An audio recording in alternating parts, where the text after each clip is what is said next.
नमस्कार दोस्तों, आप सभी का स्वागत करता हूं इस चैनल में। उम्मीद है आप सब अच्छे होंगे। दोस्तों, कई दिनों से लगातार मैसेज आ रहा था। कई लोगों का सवाल था कि जो सहायक शिक्षक का तृतीय सूची कब जारी होगा।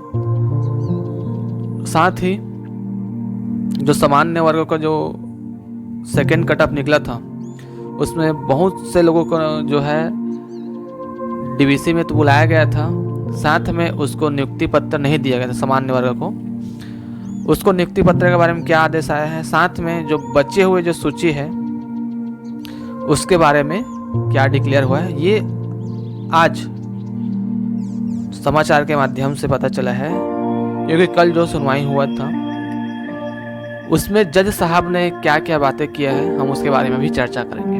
ठीक है दोस्तों, तो यदि आप मेरे चैनल में पहली बार आए हैं तो इस चैनल को सब्सक्राइब ज़रूर करिएगा, क्योंकि आपको आने वाले समय में इस भर्ती से संबंधित, साथ में अन्य भर्ती से संबंधित भी आपको सबसे पहले जानकारी दिया जाएगा।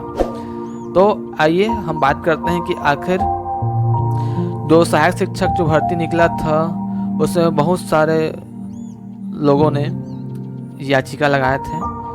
तो इस याचिका के संबंध में हाई कोर्ट में सुनवाई हुआ तो उसमें क्या बोला गया उसके बारे में हम चर्चा करते हैं।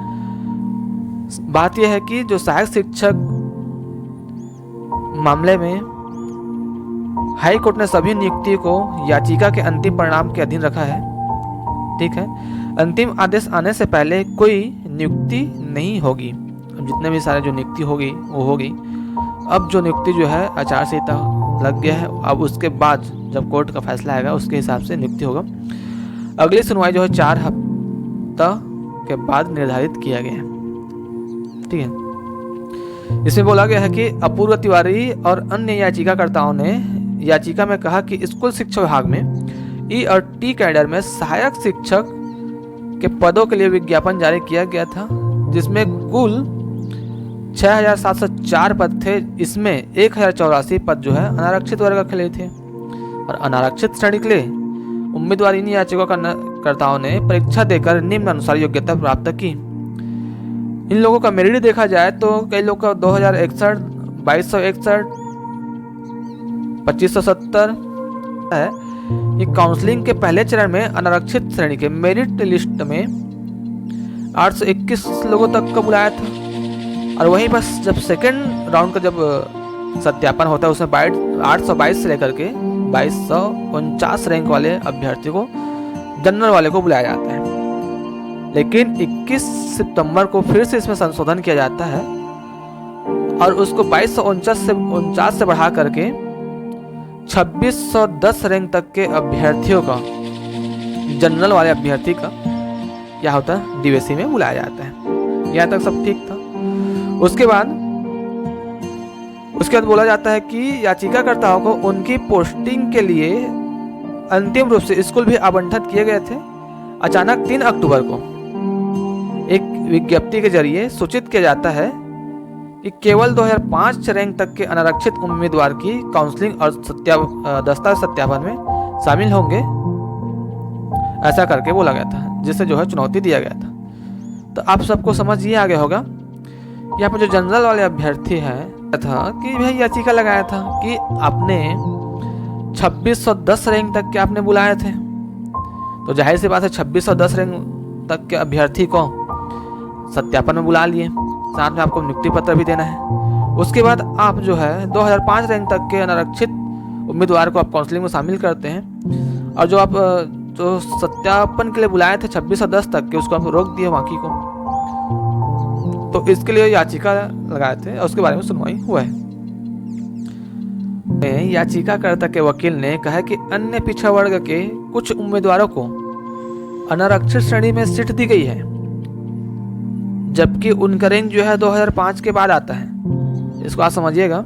कहने का मतलब याचिकाकर्ता का वकील कहता है कि जो रैंक जो बुलाया है 2005 तक के, उसमें ओबीसी वर्ग का जो रैंक है वो 2005 के बाद आता है, फिर भी उसको अनारक्षित में मौका दिया गया है, ये बोला जा रहा है। इसका मतलब ये कहा जा रहा है कि याचिकाकर्ता का वकील कि ओबीसी के उम्मीदवारों को अनारक्षित के खिलाफ चुना गया है ना।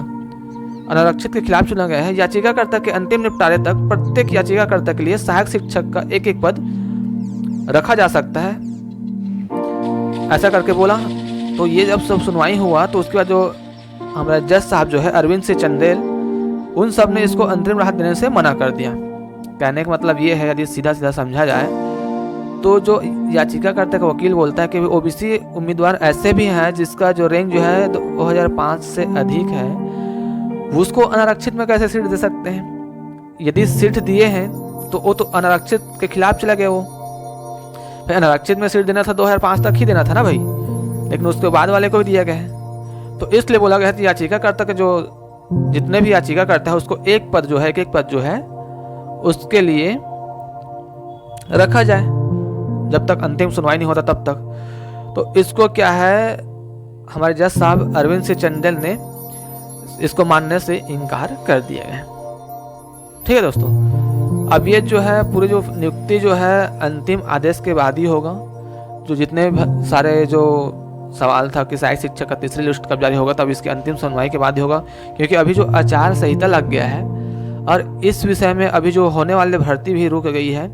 साथ में सहायक शिक्षक का तृतीय सूची भी अभी बहुत कम चांसेस है कि निकले, क्योंकि नियुक्ति अब तो दे ही नहीं रहे। और जो अभी जो सेकेंड लिस्ट में जो निकला था उसमें बहुत लोगों को नियुक्ति जो नहीं मिला है, अब उसको भी नियुक्ति नहीं मिल रहा है। तो ये कंफर्म भी नहीं हो पाएगा कि कितने लोग जो है नियुक्ति पत्र प्राप्त कर रहे हैं और कितने लोग ज्वाइनिंग कर रहे हैं, कितने लोग नहीं कर रहे हैं। तो ये जो है अब अंतिम फैसले आने के बाद और चुनाव के बाद ही ये पूरा क्लियर हो पाएगा। ठीक है दोस्तों, तो मुझे यही जानकारी देना था, हम इसी विषय में चर्चा करने आए थे। उम्मीद है आप सबको ये अच्छा लगा होगा। यदि आप मेरे चैनल में पहली बार आए हैं तो इस चैनल को सब्सक्राइब से लाइक करना ना भूलिएगा। साथ में आपको नई नई वीडियो मिलता रहेगा, तो इसलिए इस चैनल को अधिक से अधिक संख्या में शेयर करिए, सब्सक्राइब करिए।